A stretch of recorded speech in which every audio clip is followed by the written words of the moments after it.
Bakit ayaw mo sagutin, anak?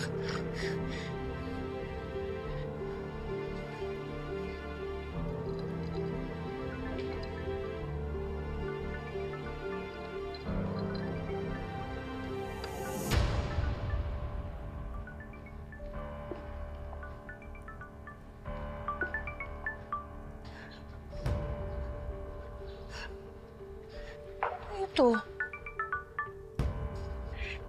Hindi si Divina ang tunay mong ina. Niloloko ka lang niya. Huwag ka nang babalik doon.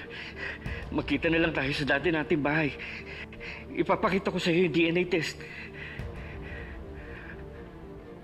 Si Gaga. Di naglalagay ng password.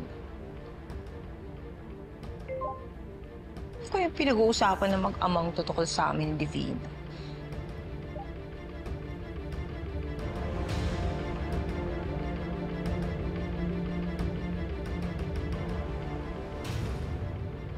OMG!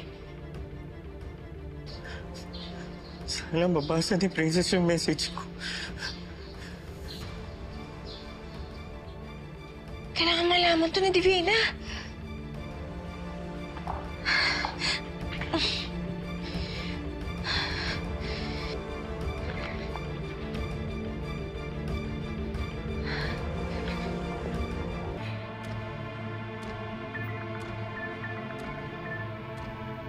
Wala ka bang balak sagutin yan? Gusto mo pa ng isa pang away dito? Kilala mo ako. Wala akong inuurungan. Pero babalik ako, hintayin mo ako. Sasagutin ko lang to. Ano ba? Kanina ka pa. Ito ka ba? Bakit ba ngayon ka lang sumagot? Emergency to. Ano na naman? Ano nga? Sabihin mo na. Busy ako. Si Dado! Alam na niya yung sikreto mo. Alam niya nagpapanggap ka lang na nanay ni Princess. What? Paano nangyari yun?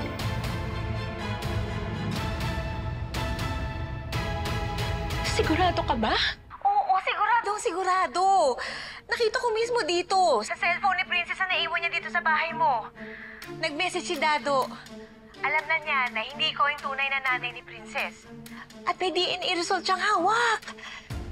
What? No way! Teka lang, ha?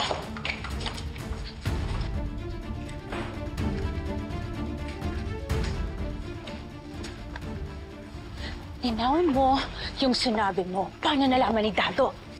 Nag-text nga, nabasa ko yung mismong text na pinadala ni Dado kay Princess. May hawak siyang DNA test result. Visit siya, kaya pala tayo minamanmanan? Bakit pa kailangan ngayon mangyari to? Divina, Kaz, kailangan mo ng kumilos. Wala ka ng oras, i-expose ka ni Dado kay Princess. Pero si Princess, hindi ba niya alam tong message na to, ha? So malamang, si Dado lang mag-iintay doon. Pues, walang darating sa kanya kundi kamatayan. Visit. Oh my God. Kailangan ko mapigilan si Dado.